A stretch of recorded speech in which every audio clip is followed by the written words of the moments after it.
Day, baby. Are we in the third hour? We are in the third hour. What do you do then? Doing this on the sideline. We claim the third hour.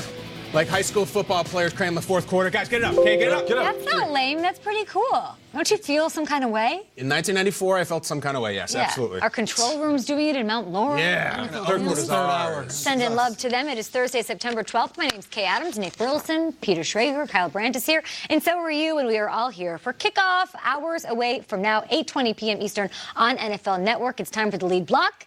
It is the Bucks. It is the Panthers, both coming off losses. Tiffany Blackman is joining us from Bank of America Stadium in Charlotte. Tiffany, just put up three. Just do it. Three. Just do it. Come on now.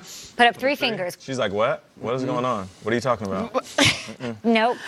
Just do it. Say that again, Kay. I missed that. You can't see me. Just put up three. That's my fault. That's my fault. She can't even see us. Tiff, we love you. And there's been a lot of talk about the Panthers' new look defense. How do we assess them so far this season? And my apologies for throwing you off. No, that's okay. It's a little overmodulated. We're using the cell phone here, and I couldn't understand what you were saying for a second. So now I got you, though. And the Panthers, when you look at that defense, well, this is going to be the second straight game now that we're not going to get to see linebacker Bruce Irvin out there. He's dealing with a hamstring injury. He's part of a new look defense that, has gone to 3-4. And one of their other new additions is their first round draft pick. That is linebacker Brian Burns. And Burns had a pretty solid debut last week going up against the Rams. And we got to really see just how explosive he can be. He talked about having the chance to get so close to Jared Goff and pull a sack off or two. And linebacker Luke Kuechly told me that is what they expect of him, despite the fact that Burns graded himself out with a C+.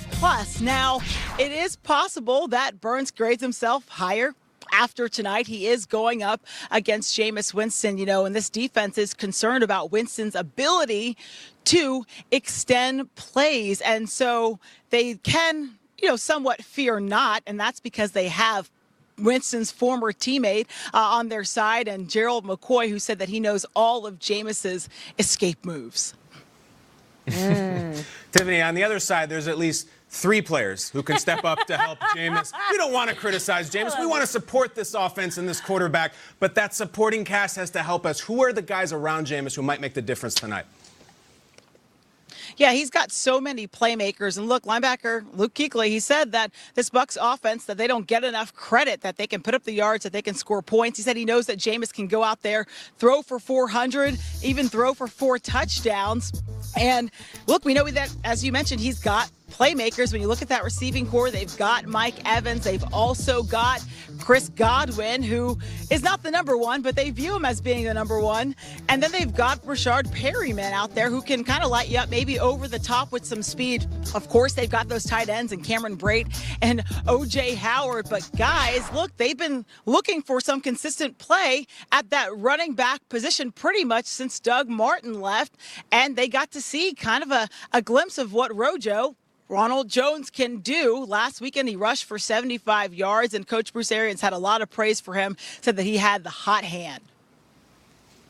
Well, yeah, we're looking forward to Rojo. I have all those guys on my fantasy team, Godwin, and Kyle has Mike Evans, and I have Jameis and O.J. Howard, so we are looking for a bounce back for them. Tiffany Blackman, we love you. We appreciate you. We'll check in with you all day long.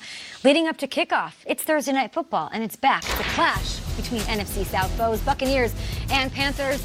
We're all rivals here. Thursday Night Football tonight at 8 Eastern only on NFL Network. And we, of course, have game day kickoff at 6 p.m. My girl Colleen Wolfe and company leading the way to kickoff. It's Thursday.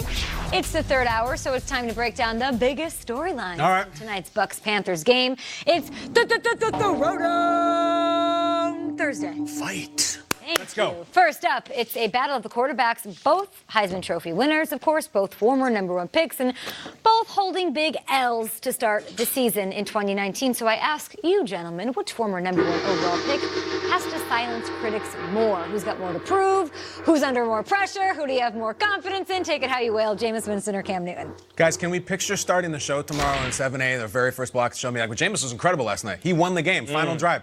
It's hard to imagine because we haven't seen it. And that's why the answer is emphatically Jameis. Cam has his critics about his throwing style, and McCaffrey now is the offense. Jameis has his critics about what is your future with the team, what is your future in this position. This is This is one of the bigger games of Jameis Winston's life because it's on national television. He's looking at 0-2. Peter broke down about how they go on the road now for about 3 months. You didn't win the opener. You have to win this game. This is a massive must-win for Jameis. There's a relevancy factor in this, and I feel like Jameis Winston's been in the NFL 5 years, and he's had little windows of relevancy, most of them being in August when there's preseason hype around the Buccaneers, or for stuff that isn't great and nefarious off the field. Relevancy factor. If you go 0-2, and then you start off, you don't have another game on national television the rest of the way, which the Buccaneers, instead of the London game, that's basically what they have. They're an irrelevant team. You need to win to be relevant in this league. Cam Newton and the Panthers, we know they're going to rattle off some victories. We know we're going to be talking about them down the year. We know we're going to have some moments with them. Relevancy factor. Buccaneers, you're on national television tonight. Cam Newton, we know we're going to see. Jameis Winston, is this the last time we talk about you on our show? Wow. It might be. Go win a game tonight. Yeah, we're in full agreement here. I say Jameis Winston as well, and I'll take it a step further or even a step deeper. It's not just the critics that he has to silence. It could also be the cancers within the locker room. And I'm not saying they have these, but just stick with me for a second. If Jameis doesn't play the way he's supposed to, or he goes out there, throws a few picks, the team loses, and that happens week after week, eventually the doubts and the whispers will happen from within the locker room. And that spreads like a cancer faster than any critic can spread, bad news about him in the paper. So for him to go out there and play well, this is going to save his reputation with the fans, with the organization, but most importantly, with his teammates, because guys can ride with you, guys can love you, guys can be your brother.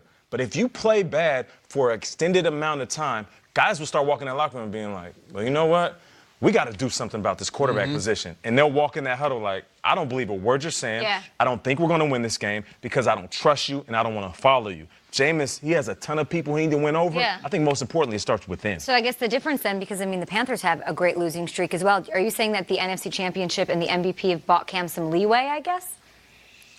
No, not necessarily. It's just that we saw Cam play at a high level, and it was so far above everything else. It's a long time. Jameis hasn't played at a level that high to where he separated himself from the masses. Totally. Next, the Panthers and the Bucs both added a new defensive piece this offseason. And Ndamukong Suh joined Tampa Bay. Former Buccaneer Gerald McCoy switches teams after 9 years there in Tampa Bay and goes to the Panthers. This all happened in the offseason back in June. So my question for you is, which new defensive addition makes more of an impact in tonight's game? Is it Suh or McCoy, Schrags? Is that, are we using Ndamukong Suh Lions helmet footage? Kind of like it, I like it actually. too. I made that That's cool. request. That was I wish I had Nebraska. Well, he does play for the Buccaneers now.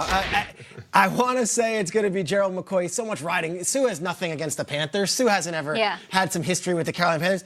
Gerald McCoy was the face of the Tampa Bay Buccaneers for the last 5 seasons. He was the face of every community event you'd see Gerald McCoy. Every national media opportunity, it was Gerald McCoy.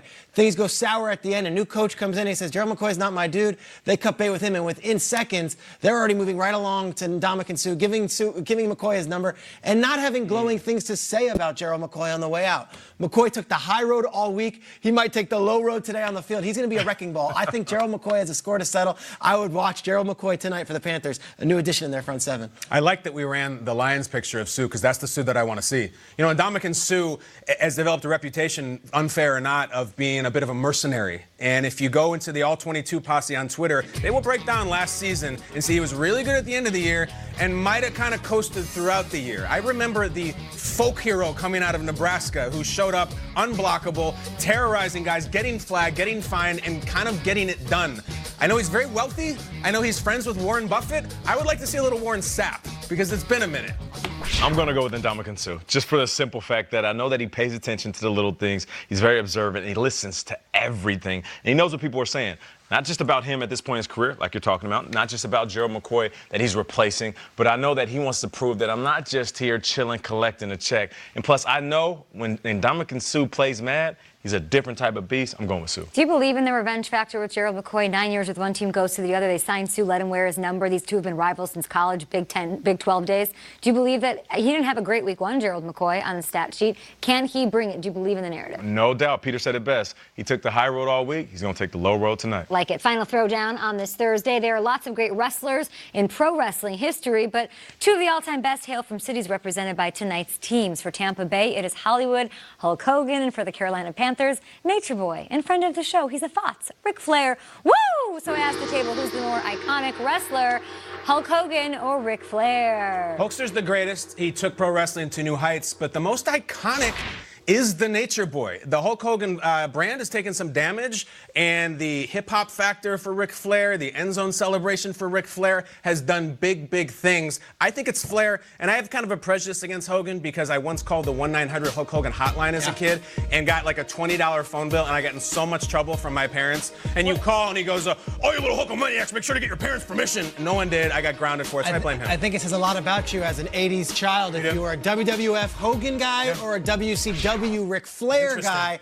I was always WCW. Really? I love the ECW, all that stuff. I know that Hogan had his WCW days with the Hollywood stuff. No. I am all in on Ric Flair, the Nature Boy, and I think the rest of the NFL is with me. They are. Big cult hero in the NFL, Nature Boy. Listen, growing up, we were fans of both of these guys. KB, you said you had a little bit of a prejudice against Hogan. Some people say that Hogan is prejudiced. They really do. Keeping it a buck. You know what? Maybe I'm they're right. going with Ric Flair because he came on the show and he killed it. He did the whole Ric Flair GMFB limousine ride. He was so out of breath. I was concerned. I'm surprised we don't have the clip, but I'm going with Ric Flair, though. Ric Flair, also a fan of a receiver on another team in the same division. Remember how he was talking about Julio Jones? Yes, I do. He loves him some Julio Jones. He knows he's a monster. Well, Julio, has had his issues, his troubles against Philadelphia in the past. Does he overcome those demons on Sunday? I think so. He's real good. And the rematch we've all been waiting for. It's almost here. We're breaking down Saints-Rams. I would be too nervous to be in the stadium for this game, even if it is in LA. It's a wild one. I am terrified. What about